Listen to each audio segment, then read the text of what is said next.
gure egonezinen egongela. Kaixo, ongi etorri Joko, nara, laugarren denboraldia asteragoaz, pixkat urduri ere bagaude, ni behintzat bai. Eta nik uste Joko Ona podcasta dela, ez dakit, sakura lore bat bezala, segituan desagertzen dana, baina derrepente, txak hortxe agertzen da berriz ere, berpiztu egiten da. Bueno, holakotxe zerbait. Eta nik banuen gogoa, hauekin berriz ere egoteko, gure sakura eder eta efemeroak.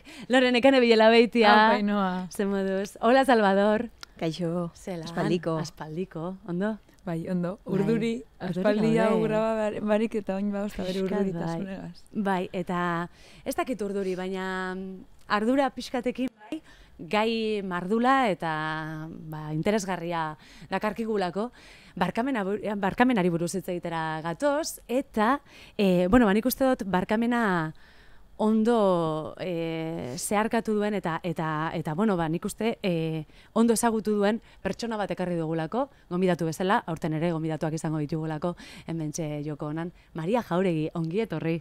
Eskerrik asko. Maria, barkamena hitz egitera zatoz, ez dakit askotan aipatzen denean barkamena, igual zurekin akordatzen garelako. Ez dakit zuk nola bizi duzun, barkamena, zer da zuretzat barkamena? Niretzako barkamena egizan hitza handia da, ez? Nei ez asko hitz egiten gaina barkamenari buruz, ez? Nik gehiago hitz egiten dut edo gehiago inporta zait, ez? Pertsona bati, ez? Zerbait gaizki egin balin badu, pertsona horrek egin duen horren inguruan, ez? Hausnarketa egin dezala, konturatu dadila, gaizki egin duela, berdin zertaz ari garen, zer gaietaz ari garen, eta horretaz konturatu, ez, eta hausnartzea, ez, eta hortaz, nik barkamena, ez dakit, gehiago hitz egingo nuke bigarren aukera emateaz, ez, pertsonei beste aukera bat emateaz. Zuentzat neskak, olat, lore, barkamena entzuten duzunean, zer retorte jatzu burura? Niretzako bi alde dauz, bata berak dinona, eta hori da igual barkamenik garrantzitsuena edo, baina gero beste alde batetik bai, usteot erabiltzen dugula barkatu hitza, bestera baten estekona zentzu askorik batzutan esaten dugu barkatu edo zer gauzertarako, ez danean zeu zer barkatzekoa edo burote esan metik sartuko zara hona eta barkatu, esan berrean eskerrik asko, paso itxi ostezurako ez da orduen. Bi barkamen desberdin ikuste dutez, bate beharrezkoa eta bestea gehiegi erabiltzen duguna. Harinkerian edo erortzen gara, ez? Baita ere igual, kultura katoliko batean bizi geran ez eta nik uste justo leno amarekin hausnartzen ibili naiz honi buruz eta hori, iruditzen zait alde batetik, zentzu hortan nik ez dudala guztiz sinisten, ni ez naiz katoliko, ez da fede duna eta, baina hori ikusten dudala alde batetik zerbait gaizki egin edo akatsu bat edo beraien terminoetan bekatu bat egiten dezunean beraien sistema dela konfesatzera jun eta ja askatzen dezula, ez, eta niretzako lanketa asko sakonagoa da eta ezin du horrek balio behar izan edo ezin litzake horrela izan, ez, iruditzen zait gehiago daudela ardurak eta gehiago egon beharko liratekeela ardurak erruak eta barkamenak baino. Maria, buruakin hola egiten duzu, baietz? Bai, ados nago olatzeko momentatutako ginez, gaia nik uste da kontzeptu bat oso erlijiosoa, ez, berak esan duen bezala, ez, eta ni horregatik ere igual ez naiz asko identifikatzen nitu horrekin, nik ere zeu ziristen. Eta orduan, hori, nik usteet askotan erabiltzen dugula, ez, umeekin baita, ez, egunerokoan, zuk esan duzun bezala baita, ez, eta asko ze garrantzitsua da, zuk komentatu duzuna, ez. Askoz, hausnarketa, beste mota batetako hausnarketa batek behar du horrek, ez, zerbait gaizki egin behar baldin badezu, horren inguruan, ez, hausnartu behar dezu, ez, zer egin dezu, zergatik egin dezu, pentsatu besteari min eman aldi ozu, eragin bai. Bai, zut dinosuna, txikitan askotan eskolatan edo, eta familia gazta oran beti, zeu zer pasadanean, beste ume bategaz, ezta? Umeak sarienean. Venga, eskatu jozu parkatu eta moiozu mozu bet. Ja. Beti zen, eta jazta. Eta horregaz arregletan zan dana, baina nik uste igual inberko zela, ume horregaz berbain, ja, ze pasada, zein dozu, bakizu horrek zer eragin dekon bestean gan, bai. eta igual ja ulertzen dugunean joango da berangana eta eskatuko barkamena edo mongotzo bezarkada bat, edo ingo dugu berba beste umeagaz, ulertu ostean, baina, venga, parkatu mozu bet, eta segi jolasten. Bai, eta horrela ez dute ulertzen, ez ez. Eta ez da ikasten. Ez da ikasten. Maria, zure kasuan, ezinbestean hitz egin behar dugu zure aitari gertatu zitzaionaz, pixkat barkamenari buruz hitz egiteko, ez dakit barkamena da hitza, baina bai, agian komunikazioa.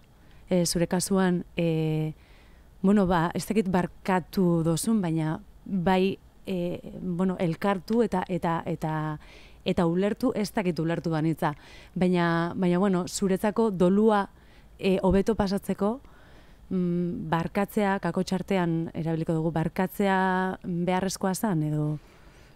A ber, ez dakit, komplikatua da azaltzeko, Egia esan, etxen, beti esan dut, txikitatikan, balore jakin batzutan ezin haute, gurasoek, beraik beti erakutsi didate pertsona ezberdinak, errespetatu behar direla, guztien giza eskubideak, errespetatu behar dira, balorioi txikitatikan jan ditut nik etxean. Nera aita ere horrela zan.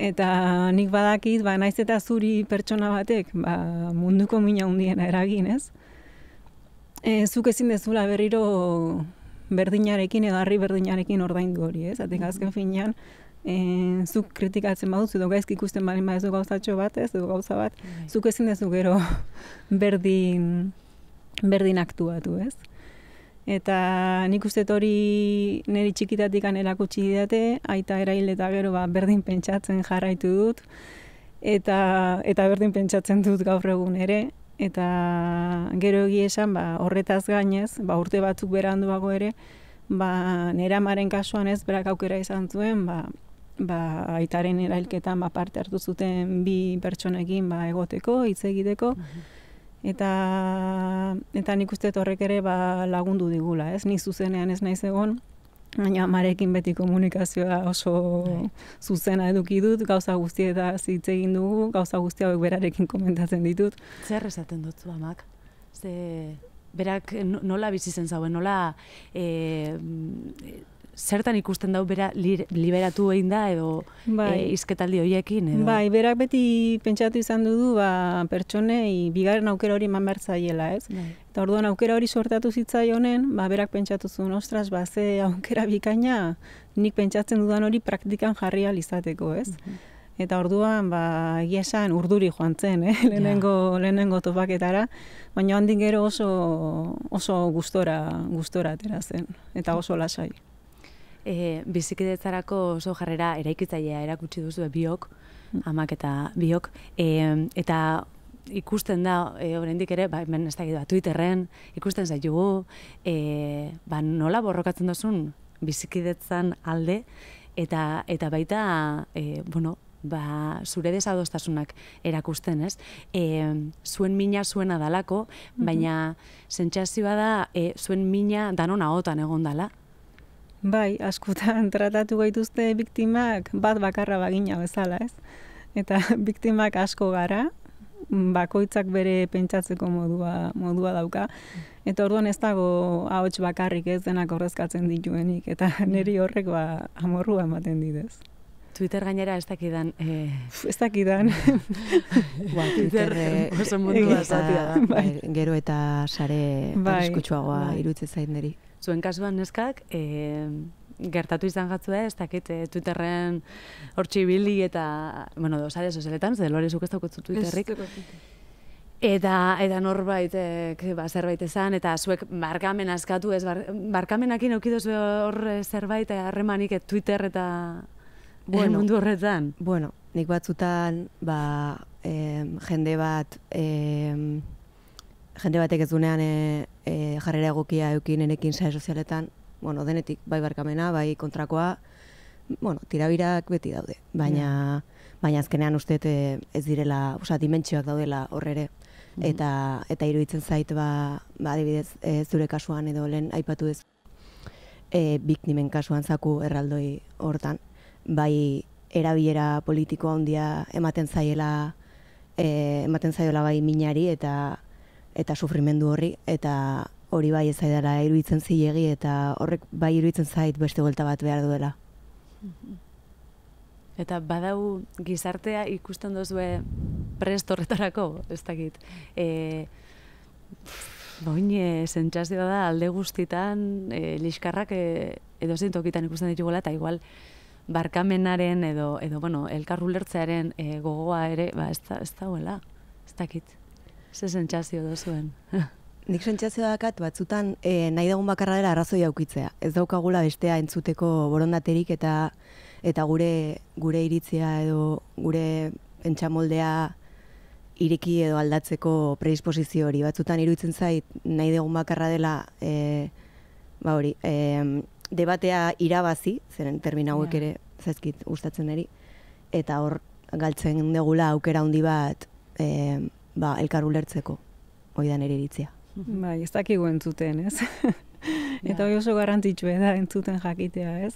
Eta gauzak ulertu alizateko, ez? Edo pertsona batek nola jokatzen duen, ez? Ulertu alizateko entzun bar diozu pertsona horri, ez? Bere arrazioak goiko ditu. Naiz eta zuri iruditu ulergaitza den zerbait dela, ez? Baina ez saiatu, ez? Bere ikuspuntua zein dan, ez? Eta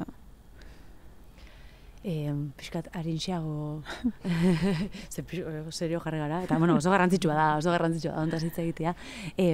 Zuek zertan zari hobeak, barkatzen edo barkamen askatzen? Ostras! Barkatzen. Barkatzea niretzako errezagoa da. Ez naz oso errenkorosa, berez. Lotura dauke olatzek esan dakoakin, ez? Arrazoi aukitzarekin, bai, ez? Bai, ez que igual esate pasa guzo lan oso pisutxue barkatzea ez izeteako erreza. Eta gero, gero nik barkatu eskatu gitxiten iten dut. Espada holan lehen esan duten parkatu horrek. Txikikerietan, ez? Txikikerietan, bai, adibidez, justo akordana azte honetan izen da, baukidotez mezu batzuk Instagramen, tipo batena, ez dutena ezagutzen, baten, eta beste baten hilabeteak pasa dire, eta ez dutzet erantzunik emon, segitan dut, orduen bai. Idatzi notzen beste unan, esan notzen, parkatu, ezagutzen gara? Baina zer hartzen zara parkatu batea, ez da. Eta ez, baina ezagutu nahi zaitut, eta zuk ni ezagutzea. Eta hozta ere esan otzen, parkatu, baina nik ez zaitut ezagutu nahi, bale? Orduan, ja ez dut erantzunik emongo, eta eliminatuko dut zure mesue. Baina, hozta bere parkatu gazazten naz. Orduan, parkatu askotan esaten dut, baina behinetan parkatu zeuse gaitik koste egiten jate parkamena eskatzea. Igual zut niozuna gaitik koste egiten jaku arrazoia zeukitea edo... Ezakit, nik bai jarri nion arrukan ere guri barkatu gutxio esateko, zere bizirintzan ja barkamena eskatzen. Bueno, bai. Ai, barkatu. Eta esan, bueno, a ber, barkamena eskatu behar denean eta listo. Eta barkatzen ere, edo, bueno, ja terminologia hau hasi dugu, baina, bueno. Bai, hor uste dut ez naizela. Hartuko dugu kakotxartean barkamenaren. Bai, itza. Saiatzen pakean bizitzen beste pertsona batekin jakinda zurekin ez dela ondo portatu. Hortan uste dut ere nire lanketa behar izan dutela, baina egin dutela beharrezkoa izan denean. Bai gogoratzen ditut egoera batzuk horrelakoak, eta lagun batek esaten zidan azkarregi barkatzen nula, eta nik esaten nion, eske niretzako pixkat egoista puntu batean da, zeren nik barkatu arte ez nago ni ere ez pakean, orduan nik nahiago nun barkatu edo, eta bueno, ez egon gatazkan denbora guztia edo nire buruakin edo ez pertsonakin, errex esaten dela ere. Bai, niretzako bai, barkatzea errezagoa da, liberazio bat bebai da, mal rollo horretan egon beharrean, batzutan igual errezagoa da izaten da parkatzea. Baina gero zukin dutezunean minon hori parkatu eskatzea igual gehiago kostaten jat. Bai, igual da onartzea ez duzula ondo egin, eta barrurak begiratu eta bueno, bai, ez zarela perfektu ere, eta zuri Bai, egin dozuna ez dagoela ondo. Eta baita uste dut igual ez eskuela oso ondo irakatzi zelan eskatu parkamena, eta batzutan ez dakizu zelan hasi edo zelan joan beran gana, bestean gana, minin dotzezu, eta ez dakizu zelan joan beran gana, ez dakizu besteak gureko deuen momentu horretan zure parkamena entzun, eta... Komunikazio faltak gertatzen dira, Maria, kasu horretan? Bai, nik ustez bai, ez, hoi arrazoi bat da, ez, azkenen horrelako gueretan ez, erresatea da, gero praktikan jarri behar da, baina oberena da hori ez, zuk baita zuk zeure buruakin baita osnartzea ez, zerretuin gara ezak zergatik ez, edo hau edo beste egindet, eta zuk baita pentsatzea ez, zure barnean ez, zergatik ez, nire jarrera izan da momentu honetan horrelakoa ez, eta gai izatea zu ere, ostras, ez dut ondo egin ez, hau ez, eta orduan gai izan martzea, gero bestearen gana hurbildu ez, eta azkenen beldurrak edo ez, besteak nola erreakzionatuko duen horrek ere, nola ez dakigun ez, beldur pixkat ematen du ez, segun eta, klaro, egea, segun eta zertan gertatu dena. Eta kulpa ere, bai, ez da? Bai. Kulpa sentsazio hori ere, ez dakit, igual, barkamena eskatu duzu, baina jarraitzen duzu kulpa sentitzen, eta ai, ama, ez dut ondo egin, eta ai, zure burua matxakatzen duzu, hori gertatzen duzu? Bai, niri asko. Hori lantzen dut terapian, gehiagizko erruduntasuna eta kristaba izan gabe gainera. Ja, baina hori oso barrenatuta daukegu da, no? Hori egia da. Bai, niri gertatzen zait, eta hori, beti esaten diana terapeutak da kulpa ez ardura, hartu ardura. Hori da, klika. Gomendateko fanzine bat emetik, nire kideak, taldekideak, Krisek, Kris Lizarrak atara zeuen fanzine bat ditzen dena Quítame la culpa. Oso gomendagarri. Eta lantzen deuz harreman toksikoak, lehengo pertsonan idatzitako istorioak, eta danak dekie aman komunean kulpa, errua. Eta horreititeko titulu hori Quítame la culpa. Bueno, sin más. Bai, irakurri zazue. Bai, benetan oso garrantzitsua eta interesgarria da. Lore, zuke esan duzun hortik abiatuta pixkate ez digutela erakusten, ez? Barkamena eskatzen edo barkatzen eskoletan, zuek nola bizi izan duzue doluaz adibidez, Maria, zuen kasuan, eskoletan ze terminotan hitz egiten dute? Hitz egiten da eskoletan? Horri buruz? Giesa, ez dakit esaten, ben gogoratzen naiz, nire alaban azan ez, eskolako umetxo bat, 6 urterekin, zoritxarrez hiltzan, anakardo batekin hiltota. Eta ni badakit egun horietan eskolan zerbait landu zutela. Nola landu zuten? Ez dakit. Baina bai egon ziren hori lantzen. Edo beste kasu batetan ere, beste bi umetxoren matxo hiltzan, ez? Eta, klaro, ume horiekin ere eskolan badakit zerbait landu dutela, baina ez dakit esaten zer nolatan landu den gai hori. Baina zerbait egiten dela, agian ez dakitan normalean lantzen diren gaiak, edo horrela kasu konkretuetan lantzen direnak, ez beharren baten ondoren, ez? Gure garaian behintzat ez genuen bat ere landu eta nik faltan bota dut, azkenean beti pasabarretuzu doluak bizitzan eta ez dakizu nola. Ez daukazu baliabiderik eta niri sentitu nintzen oso galduta, hori txikia zeranean batez ere, eriotzarekin daukagun mamu hori, gauza bat betirako dena, ez dakizer, zaila da ulertzeko eta angustia bezala, angustiaz bizi izan denik eta gerora ikusi ez badagoela materiala horrekin dolua lantzeko, eta gaur egun badaude baliabide gehiago, ez dakit eskoletan behar bezain beste lantzen diren, baina badago hutsune handi bat, eta gure gizartean ere bai. Gizartean orokorrean. Ez dugula hitz egiten horri buruz, eta bihurtzen da tabu, eta bakoitzak jan behar du bere erara, eta horrek bakardadea ere eragin dezake, edo ez ulertze sentimendu hori, edo... Baita ero emozio horretan gestionateko bebai, ez dugu herramienta askorik berez, ez duzko irakatzi, eta hori Erlijio klasietan igual, akaso. Ni Ez dakit akordatzen ni nazioan. ikastolan, guk ikastolan. Nire eskolan ni ez. Nire eskolan, Arrasateko ikastolan nire garaia mentzat erlijioa ematen ginen, bai. Nire bai. Nire bai, baina ni ez nintzen joaten. Ez zineten Ez. Alternativa. Bai, alternativa a la religión. Itzen esan edo zer gauze. Ez guk. Ni gogoratzen az, baten esan otzula Mari, nik religioko klasera joan gure, eta amak, zeba guzu joan. Bakizu haiti religioko klaseatan ikusten zeuri esan pelikulak ikasleak aukeratutakoak. En El Exorcista, La Niña del Pozo, eurek aukeratutako bihurrezko pelikulak, osak, religioko klasean nire institutuan zan, edo zer gauze. Ez dakit, orduan nire kasuan zeizen zan, edo gurasoek aukeratuta, edo derrigorra. Igual non bai landuko dere erlikiko. Baina barkamenari buruz hitz egiten zan, baina auskaloz de zelan, ez akordatzen egia esan. Dolua oso era desberdin batean lantzen dute Mexikoan adibidez, ez? Osa, hor bai egite dutela El Día de los Muertos eta Halloweenen tarte hortan iten omen dute eta festa moduko batekin ospatzen omen da, ez dakit ezagutzen dezuen jaialdi. Koko pelikula gaitik. Ez ikusinik, baina oso ona, ez? Nigo nintzen justo egun horretan bertan Mexikon. Eta bai jaialdi bata. Jaialdi. Omenaldi bat, bezala. Bai, omenaldi baten moduen eta konektateko zure arbasoekin eta holan, bai. Karo, nietzeko oso arraro izen zan dana. Bukatzeko, ja? Bai. Bukatzeko. Askotan aipatu da barkatu bai, baina ez ahaztu.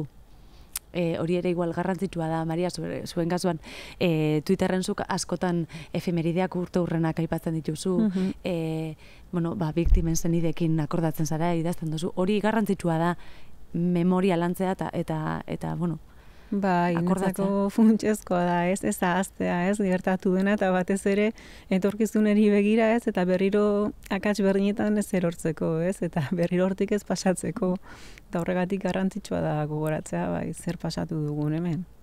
Barkamena, eta batez ere ez ahaztea, bai. Oso garrantzitsua. Ze ondo, azkar pasada denbora, aurten ere demoraldi honetan, izango dugu, gurekin, hementxe, Andrea Aranburu. Andrea dator, kaixo, etorri aspaldiko. Bueno, guetxe ongea, baina bai, aspaldiko, zema denbora ikusi gabe. Ni jo nintzen lasaia, ikastetxe kristauea. Ez moduz barkamena, ondo dara hori Txikitan, aitortu behizuet, txikitan erraza huitzen nula gauero. Eta 3 gauza egiten itun, eskerrak eman zozerren gatio, ez daula gaizki, gero zozer eskatu, noski, zozer gainditzea adibidez, edo nire senidek ondotea, edo danalakoa, eta barkamen askatzen nun zozerren gatio baita. Betu. Kuriosoa ez da. Bai, baina, barkamenana... Baina horrela erakutsi zizutelako edo zuri bururatu zitzen? Izan zan aizkenen hezkuntzan jasonuna, eta, nire txen ez die kristauak, baina, bezakit, aizkenen nahi hola eta zitzaiten, txikitan, inozentzin, hoxe jasonun, da, badazpada, norbaitek esango ziten, eskerrak ematearena, barkamena eskatzearena, eta meditazio moduko bat zure kasuan, igual, ez? Funtzionau ez di funtzionau behi da, ikusten hau zen, baina, saiakera indeu, oso interesgarri onda, baina guain proiektu bat azaltzen atorkizuen. Eta proiektu honen atzen ditxeu, Itxaso eta Matixa. Itxaso da sormen argazkilarie, eta Matixa, diseinatzailea, eta ezkontzak diseinatzen ditu, lesakarra diabiak eta txiki-txikitatik ezautzeie. Eta proiektu izena da Bigira. Ditugu ilustrazio batzuk, zuen kamisetak Andrea eta Lore. Ez que ez da ikusten uliagaz. Ez da ikusten, baina, podcasta entzuten ari bazarete, ez nindungo dozue ikusi, orduan sartu Instagramen Bigira edo sartu YouTube. Eta poltsak ere hemen ditxeu, eta, esamezela txiki-txikitatik ezautzen die bineska hauek, lesakar hauek, eta iritsi izan bapaten pandemia. Hemen sortu zen proiektu horregatik noa pandemiara. Pandemin zintzuen elkarrekin lanin, eta otu zitzaien, ideia bat oso politxeana. Hartzen zuten abesti bat, abesti horren letra hartzen zuten, eta horrekin itxet zuen, collage bat edo zozer sortzaia, ez? Eta hasi ziren Insta igotzen, eta, ondo funtzionatu zen, orduan, erabaki zuen, ofizialitxea proiektu hori, Bigira izenen, eta superpolitxe da izenan esan nahi, txiki-txikitatik argi zeukien, bigira izango zala, bigiran esan nahi da, bi gara begira. Zeratik, lau begikin, bikin, baino gehiago ikusten da. Hemen daukezue haien ilustrazioetako bat, oso ilustrazio politxe die, atseginek, ez? Kolore pastelak erabiltze dituzte, letrak eta kolaxak. Kontua da bakoitzak beraldetik bere proiektu izan dola eta bete uki duela bata bestearen oniritzie edo laguntza huitzeko orduan oso ondo uztartu dituzte bakoitzak beraldetik zitxun doaiek eta bida ze politxe atera den proiektu, ez esan ez dela politxe. Super, produktu guzti dare instant, bigira izen hau do instak, eta guen entzungo deu kidetako baten eskutik ze bizi pentsaera daukien oso interesgarri entzun. Ia ba. Gozionen oinarria da, eta guretzako igual garrantzitsuna, garela bi emakume gazte eta euskaldun, eta gaudela maitemenduk euskal hitz eta esamolde guzietaz, eta horreri bilatzea bide bat erakusteko munduari posible dugula eraman gure soinean euskaraz idatzetako kamiseta polit bat, edo aldela etxea bete euskarazko lamina ederrez, edo alduzula oparitu zerbait euskaraz, hori dena guretzako agitz garrantzitsua da. Eta beti ere pentsatzen dugu gure baloreak ere horriatzen direla, ez emakume gazte bezala, eta beti saiatzen garela, dugun borroka honetan gure ikuspuntu berezi hori ematea. Talentu dunak eta majak, zer itzu zaizue. Eta etxekoak, gainera. Bai, etxekoak da. Eta jokonan entzule. Ze ondo, eskerrik asko. Euskal Emakume Sortzaileen proiektuak izango bitugu, demoraldi honetan ere bai, Andrea Aranburuk ekarritea, eskerrik asko, Andriu. Ez da, zer neskak. Maria, eskerrik asko. Ze moduz? Ondo sentitu zara? Bai, ondo. Gaurkoa lehen da bizikoa izan da danontzat, gu ere urduri gingo zen, baina mila esker. Bai, zuei. Laster handia izan da. Lore, nekane bila baitia. Eskerrik asko, Lore. Ainhoa, Vitoria. 15 egun barru egongo gara. Hola, Salvador, eskerrik asko zuri baita. Eta zuei, mila esker EITB podcasten gaude, Gaztearen YouTubeen, eta hori guztia. Eta Spotify, ikusi, entzun, nahi dozuena. Agur.